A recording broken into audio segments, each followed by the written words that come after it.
update ng bayan, maasahan anumang panahon. Magandang araw po sa ating lahat. Narito na ang latest update sa lagay ng ating panahon ngayong araw at sa magiging lagay ng ating panahon sa mga susunod na oras. Sa kasalukuyan ay may nakikita tayong cloud cluster sa silangan ng Mindanao at ayon sa ating mga ginagamit na weather models ay mababa naman ang tsansa nitong lumakas bilang bagyo sa mga susunod na araw.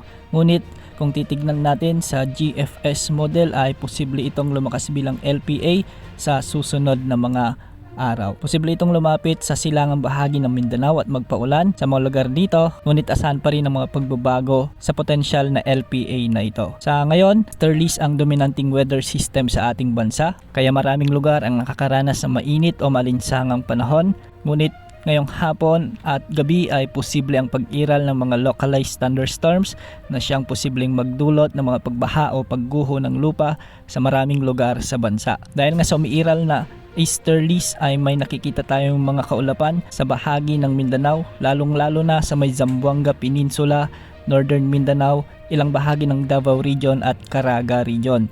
Ang mga lugar na ito ay makakaranas ng mga pag-ulan dulot ng easterlies kaya posible ang banta ng mga biglang pagbaha o pagguho ng lupa. Sa nalalabing bahagi ng Mindanao ay posible rin ang pag-iral ng thunderstorms sa mga susunod na oras kaya pinaghahanda pa rin natin ang ating mga kababayan dito.